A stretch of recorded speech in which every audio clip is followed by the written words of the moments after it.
सभी दर्शकों को नमस्कार। मैं पंडित विनोद भारद्वाज आप सबका अपने चैनल पर स्वागत अभिनंदन करता हूं। थंबनेल में आप जैसा देख रहे हैं कि 15 मार्च से कन्या राशि का क्या होगा हाल, बड़ा बदलाव। तो मित्रों, कन्या राशि के मेरे दर्शकों, अब आपके साथ न्याय होगा। आपने जो कष्ट सहे हैं पिछले 5 सालों में, मेरा दावा है कि सभी कन्या राशि के लगभग अधिकतम जातक पिछले 5 सालों से काफ़ी कष्ट सहे होंगे। अब वो आपके साथ न्याय होगा। और न्याय कौन करेंगे?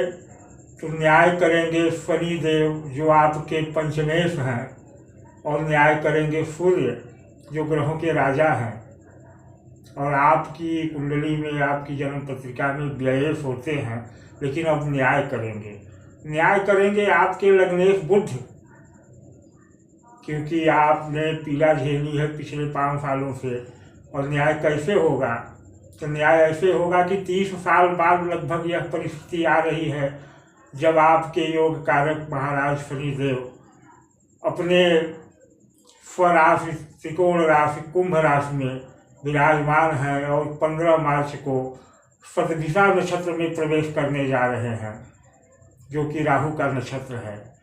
आप जानते हैं पिछले 17 जनवरी को जब शनिदेव ने राशि परिवर्तन करके कुंभ राशि में आए थे, शनिदेव आज यहाँ है, आप देख रहे हैं। 17 जनवरी को आपके पंचम स्थान से 6वें स्थान में आए थे। पंचम स्थान भी उनकी ही राशि है, मकर राशि। तो जब 6ठे में आए थे तो बड़ी बड़ी संभावनाएं लोगों ने व्यक्त की थी कि अब शनिदेव कन्या राशि वालों को खजाने भर देंगे। लेकिन मैंने पहला वीडियो डाला था और कहा था कि मित्रों, अच्छा तो होगा लेकिन अभी समय लगेगा। क्यों? क्योंकि जब शनिदेव 17 जनवरी को आए इस कुंभ राशि में, तो कुछ ही दिन बाद अस्त हो गए, क्योंकि सूर्य भी यहीं थे, तो अस्त हो गए। अस्त हो गए तो क्या परिणाम दे? एक तो अंश डिग्री में तत्काल परिवर्तन हुआ था, तो बाल्यावस्था में शनिदेव थे। उसके बाद सूर्य के आने से अस्त हो गए। सूर्य के आने से अस्त होने का तात्पर्य कि पिता पुत्र की युति बन गई। पिता तेज है, पिता राज है, और शनिदेव और पिता में सूर्य में बनती नहीं, आप जानते हैं। तो शनिदेव अंश बल में कमजोर, यहाँ बैठ करके भी अपनी राशि कन्या, जो इनकी प्रिय राशि है, जिसमें यह पंचमेश है, बुध, इस राशि का स्वामी जो बुध है, उसके शनि परम मित्र हैं, लेकिन कुछ नहीं कर पाए कन्या राशि के जातकों के लिए, क्योंकि स्वयं अस्त थे।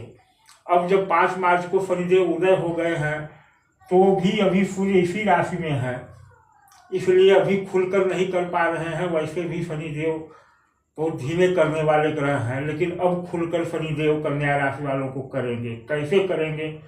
तो देखिए, यह कन्या राशि है और शनिदेव यहाँ 6वें में बैठे हैं। यह भाव शत्रुहंता होता है, यह भाव शत्रुहंता का भाव है, यह रोग ऋण शत्रु का भाव है। और शनि जहाँ बैठते हैं वहाँ वृद्धि कराएंगे। यह शनि का गुण है कि जिस भाव में बैठ जाते हैं वृद्धि करते हैं। तो क्या मित्रों, कन्या राशि वालों के रोग ऋण शत्रु के वृद्धि होंगे? जी नहीं। क्यों? क्योंकि शनि इस भाव के कारक भी होते हैं। शनि तीसरे, 6वें और 8वें के कारक होते हैं। तो यहाँ स्वराशि में बैठे हैं, कारक भाव में बैठे हैं, और यहाँ से देखेंगे अपनी 7वीं सीधी दृष्टि से पंचम भाव व्यय को, जो उनके पिता की राशि है, और जहाँ देखते हैं वहाँ नष्ट कर देते हैं। तो पिता के भाव को देखेंगे तो होगा क्या? होगा यह कि यहाँ से आपका व्यय कंट्रोल कराएंगे, और यहाँ रोग ऋण शत्रु में आपको ऋण तो दिलवा सकते हैं, ऋण आपको दिलवाएंगे। क्यों? क्योंकि पिछले 5 सालों से आपकी अर्थव्यवस्था नष्ट भ्रष्ट हो गई है। अब एक नष्ट भ्रष्ट अर्थव्यवस्था को ऋण ही तो संभालेगा, ऋण से ही तो आपका फिर से पुनः व्यवसाय शुरू होगा, पुनः योजनाएं शुरू होंगी। तो शनिदेव यहाँ ऋण तो दिलवाएंगे। क्यों दिलवाएंगे? क्योंकि व्यय भाव पर दृष्टि है, और यहाँ रोग ऋण शत्रु के भाव में बैठे हैं, तो वृद्धि करेंगे। तो ऋण तो दिलवाएंगे, निश्चित दिलवाएंगे, लेकिन वह ऋण दिलवाएंगे किसी प्रोजेक्ट के लिए, किसी व्यवसाय के लिए, किसी योजना के लिए। यहाँ बैठे शनि अपनी तीसरी दृष्टि डालेंगे 1, 2, 3 अष्टम भाव पर, अष्टम भाव पर शनि की दृष्टि जब पड़ेगी तो यहाँ के भी शनिदेव कारक है और यह पाताल लोक का भाव है। तो शनि भी जमीन के नीचे की चीज़ों के कारक हैं, ध्यान दीजिए, शनि भी जमीन के नीचे की चीज़ों के कारक हैं।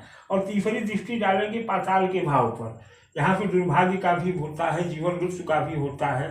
तो जीवन मृत्यु में यहाँ कोई प्रभाव नहीं पड़ेगा क्योंकि शनि कारक हैं, जीवन ही देंगे जातक को।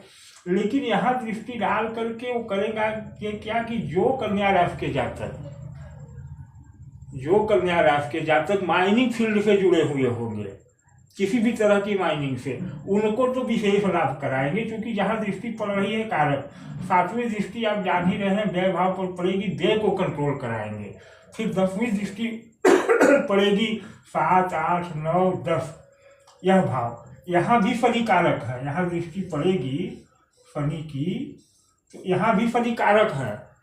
कारक भाव या छोटे भाई बहनों का पुरुषार्थ का भाव है, आपके पराक्रम का, पुरुषार्थ का। तो यहाँ से जब शनि दृष्टि डालेंगे तो छोटे भाई बहनों से तो विद्रोह हो सकता है। क्यों होगा? क्योंकि आपको शनि पुरुषार्थी बनाएंगे, यहाँ के कारक हैं, और आपके व्यवसाय टूट चुके हैं, संबंध टूट चुके हैं। तो होगा क्या? होगा यही होगा कि आपको एक नया प्रोजेक्ट मिलेगा, नया लोन मिलेगा, और जब आप लोन पा करके किसी प्रोजेक्ट में मेहनत करेंगे, श्रम करेंगे, तो आपका छोटे भाई बहनों से तो संबंध टूटेगा, रिश्तों से थोड़ी दूरी तो होगी। अब आगे बढ़िए क्या होता है 15 मार्च को, और क्या विशेष होने वाला है। 15 मार्च को यह शनि, जैसा मैं बताया, सदिशा नक्षत्र में जा रहे हैं, जो राहु का नक्षत्र है, और राहु है माया, राहु है मायावी। अब शनि कन्या राशि के जातकों को थोड़ा सा मायावी बनाएंगे। क्यों? क्योंकि कन्या राशि के जातक वैसे बहुत सीधे साधे भोले भाले होते हैं और ज़्यादातर लोगों द्वारा ठगे जाते हैं। अब शनिदेव ठगने नहीं देंगे किसी को, अब शनिदेव किसी को ठगने नहीं देंगे आपको। अब आपको मायावी बनाएंगे, और जब आप मायावी बनेंगे तभी आप विकास कर पाएंगे, यह विकास का मूल मंत्र है। दूसरी परिस्थितियाँ क्या होंगी कि सूर्य जो ग्रहों के राजा हैं और आपके व्ययेश है, पंचम राशि है आपके व्यय भाव में, वह भी 15 मार्च को ही आपके सप्तम भाव में जा रहे हैं। अभी तक यही थे, इसलिए शनि खुलकर कुछ नहीं कर पा रहे थे। अब यह सप्तम भाव में जा रहे हैं, और सप्तम भाव में जब सूर्य जाएंगे तो यह गुरु की राशि है, और गुरु के साथ युति भी करेंगे क्योंकि गुरु भी यही बैठे हैं। और यहाँ बैठे सूर्य सीधी दृष्टि आपकी राशि या लग्न पर डालेंगे, क्योंकि उनकी एक ही दृष्टि होती है, 7वीं दृष्टि। तो क्या होगा? तो होगा यह कि सूर्य है राज्य, सूर्य है राज्य के कारक, राजसत्ता के कारक। अब 7वीं दृष्टि डालेंगे तो आपको राज्य सत्ता से सहयोग दिलवाएंगे, राजसत्ता से सहयोग दिलवाएंगे, राज्य से सहयोग दिलवाएंगे।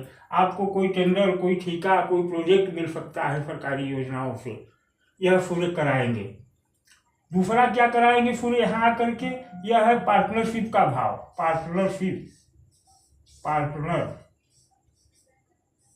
अब पति पत्नी का पार्टनर हो, यह भी पार्टनरशिप है। और पार्टनरशिप का मतलब होता है बराबरी के संबंध, जो आपके बराबर के संबंध होंगे। तो जब सूर्य यहाँ बैठेंगे तो आपको नए पार्टनर दिलवाएंगे, क्योंकि अब देखिए लॉजिक भी वही है कि आपको प्रोजेक्ट लोन मिलना चाहिए, मिलेगा, आपको नए प्रोजेक्ट मिलेंगे तो पार्टनर भी आवश्यक है।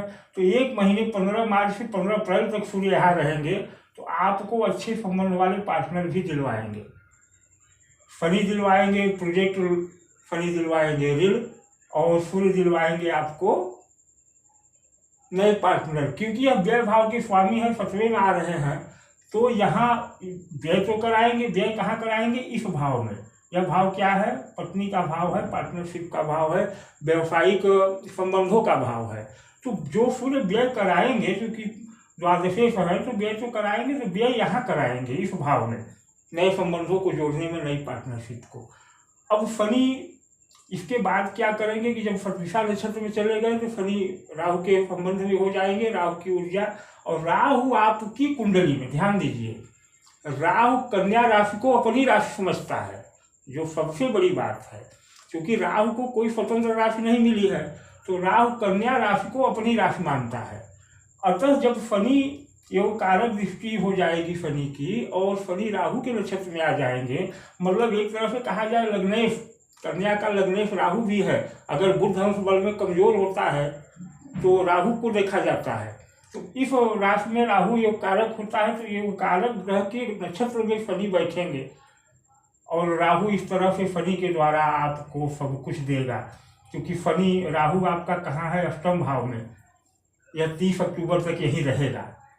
30 अक्टूबर के बाद राहु आ जाएगा यहाँ, और यहाँ से सीधी दृष्टि आपके लग्न पर डालेगा, राशि पर डालेगा, तो फिर राहु तो बल्ले बल्ले। तो तात्पर्य यह कि जो 30 सालों में आपके साथ नहीं हुआ जितना अच्छा, उतना अच्छा होने वाला है यह साल 2023। लेकिन क्या, सावधान रहना होगा आपको। अब आइए इधर देखिए, कन्या राशि में 3 नक्षत्र होते हैं। कौन से नक्षत्र? उत्तरा फाल्गुनी का 3 चरण, उत्तरा फाल्गुनी का 3 चरण। प्रथम हस्त चंद्रमा 4 चरणों सहित, चित्रा मंगल का 2 चरण। अब आपका जन्म किस नक्षत्र के किस चरण में हुआ है, मायने यह भी रखेगा। जैसे उत्तरा फाल्गुनी अगर सूर्य के नक्षत्र में आपका जन्म हुआ है, तो यह 1 महीने सूर्य आपको बहुत कुछ उद्धार कर देंगे। चंद्र के नक्षत्र में हुआ है तो भी सूर्य चंद्र की मित्रता है, आपको बहुत कुछ होगा। मंगल के नक्षत्र में हुआ है तो भी कोई दिक्कत नहीं, सूर्य मंगल की स्थिति जानते हैं आप, सूर्य मंगल के संबंधों में आपको बल ही मिलेगा, तो इससे तो ठीक है। अब यहाँ क्या होगा कि शनि 15 मार्च को जब 11:40 पर प्रतिभा में जाएंगे तो अपनी पूरी ऊर्जा, शनि की ऊर्जा कई गुना बढ़ जाएगी, क्योंकि वह राहु के नक्षत्र में है। तो ये सारे लाभ आपको दिलवाएंगे। लेकिन ध्यान देने की बात है मित्रों कि अगर यही शनि आपकी कुंडली में किस स्थिति में है इसका प्रभाव पड़ेगा। ऐसा नहीं है कि सबको भर ही देंगे। अब आपकी कुंडली में शनि कहाँ बैठे हैं, किस भाव में बैठे हैं, अंश बल में कमजोर हैं, वक्री हैं, अस्त हैं, यह भी मायने रखेगा। तो अगर ऐसी परिस्थिति है, वक्री है, अस्त है, तो उसका उपचार करने पर शनि अपना पूरा प्रभाव दे देंगे। उपचार कैसे होगा? तो पहले तो कुंडली देखनी होगी। अब अगर शनि आपकी कुंडली में पीड़ित है किसी भी तरह से, तो करना क्या होगा? तो करे यह कि पहले तो हनुमान जी की शरणागत हो जाए और प्रत्येक शनिवार और मंगलवार हनुमान जी की पूजा अर्चना करें। कैसे करें? आप उन मंदिरों में जाइए जहाँ बहुत कम लोग जाते हैं। हनुमान जी के उन मंदिरों में जाइए जहाँ बहुत कम लोग जाते हैं, जहाँ श्रृंगार हनुमान जी का छठे छमासे होता है, उन मंदिरों में जाइए। आप हनुमान जी का महीने में 1 बार श्रृंगार करिए, देखिए परिणाम शनिदेव आपको सब कुछ दे देंगे इस अपने गोचर काल में 2.5 साल में। क्योंकि शनि धीमे चलते हैं, इनकी गति धीमी होती है, तो थोड़ा धीमे देंगे। और धीमे इसलिए देंगे कि आपको स्थिर कराएंगे, स्थिरता देंगे, आपको स्थिरता देंगे। तो इस चार्ट के अनुसार आप पहले ये देख लीजिए कि आपके शनि पीड़ित हैं कि नहीं। पीड़ित होने का मतलब उन पर किसी पाप ग्रह की दृष्टि है, जैसे राहु की दृष्टि है, मंगल की दृष्टि है, पाप कर्तरी योग में बैठे हैं, क्या कंडीशन है। साथ ही देखिए चंद्रमा को अपने, चंद्रमा बहुत जरूरी है। क्यों? क्योंकि चंद्रमा मन है और सारे प्रभावों को चंद्रमा ही ग्रहण करेगा। शनि सूर्य कितने भी अच्छे करें, लेकिन उस अच्छे पल को ग्रहण तो आपका मन ही करेगा, मन ही तो प्रोजेक्ट बनाएगा, मन ही तो कार्य कराएगा। तो अगर चंद्रमा पीड़ित है तब भी फलों में कमी आ जाएगी। तो चंद्रमा का उपाय करना होगा। चंद्रमा का उपाय क्या है? भगवान शिव को सोमवार को दुग्धाभिषेक करें। कुंडली देखना होगा कि चंद्रमा किस पोजीशन में है, उस हिसाब से आपको करना होगा उपाय। हमारी संस्थान यंत्र बनाता है, उसके द्वारा चंद्रमा को बल दे सकते हैं। तात्पर्य यह कि समय कन्या राशि वालों के लिए ओवरऑल बहुत अच्छा आ चुका है, लेकिन 2 पोजीशन तो देखनी होगी, अपनी चंद्रमा की स्थिति और शनि की स्थिति की, शनि कुंडली में किस प्रकार है। अगर शनि कुंडली में भी इसी स्थान पे हैं तो मान लीजिए कि आप 2.5 साल में राजा बनेंगे। शत्रुघ्नता यहाँ से आप बनाते हैं शनि, आपके पिछले 5 सालों में तमाम शत्रु बन गए हैं कन्या राशि वालों के। यहाँ आप शनि आ गए हैं तो शत्रुघ्नता योग बनाएंगे, शत्रुहनन करेंगे। तो आपकी विजय होनी है, निश्चित होनी है। तो देखना यह है कि शनि और चंद्रमा आपकी कुंडली में किस स्थिति में है। उसके बाद बात करते हैं बुध की, जो आपके लग्नेश हैं। बुध मात्र 14 दिन किसी राशि या किसी भाव में रहते हैं। वर्तमान में बुध अभी यही हैं 6वें भाव में शनि के साथ। यह चूँकि लग्नेश का यहाँ होना बहुत अच्छा नहीं होता, खराब भी नहीं होता। लग्नेश जहाँ बैठते हैं वहाँ उस भाव को ठीक करते हैं। तो 16 तारीख तक, लेकिन ये 16 मार्च तक ही है। 16 मार्च के बाद यहाँ जा रहे हैं बुध, 7वें भाव में। अब यहाँ सूर्य गुरु और बुध की युति बनेगी, यहाँ भी बुध आ जाएंगे, यहाँ भी बुध आ जाएंगे 16 के बाद। तो क्या होगा कि इनकी भी सीधी दृष्टि अपनी राशि को देखेंगे। जब कोई ग्रह अपनी ही राशि को देखता है तो वहाँ बहुत अच्छा करता है। और पूरे 14 दिन, मतलब 16 मार्च को हो रहा है तो लगभग 31 मार्च तक, और 31 मार्च फाइनेंशियल ईयर का क्लोजिंग डे है। तो इस क्लोजिंग डे के अंतर्गत आपको निश्चित ही कोई प्रोजेक्ट, कोई ऋण, कोई योजना दिलवाएंगे यह बुध, सूर्य और गुरु और शनि मिल करके। लेकिन इसके लिए एफर्ट आपको लगाने ही होंगे, आपको तैयारियां करनी होगी, आपको अपनी प्रेजेंटेशन तैयार करने होंगे। हाँ, पर मायने यह भी रखेगा कि कुंडली में बुध किस स्थिति में है। तो जल्दी जल्दी अपनी कन्या राशि वालों, समय कम रह गया है, जल्दी से अपनी जन्मपत्रिका देखें, दिखाएं और ग्रहों की जो स्थिति हो उस हिसाब से उपाय कर ले, क्योंकि समय बहुत अच्छा आने वाला है। कहीं हाथ से निकल न जाए, कहीं हाथ से निकल न जाए, क्योंकि आप तैयार नहीं रहे और समय तो आएगा, समय तो जाना है। तो मेरा यही निवेदन है, इस भाव को देख करके, इस आज की राशि का, आज की कुंडली का विश्लेषण है कि कन्या राशि वालों आप तैयार हो जाइए, तैयारी कर लीजिए। नमस्कार। मेरा वीडियो कैसा लगा कमेंट में ज़रूर लिखें और चैनल को लाइक, शेयर, सब्सक्राइब कर दें, वीडियो को लाइक कर दें। धन्यवाद।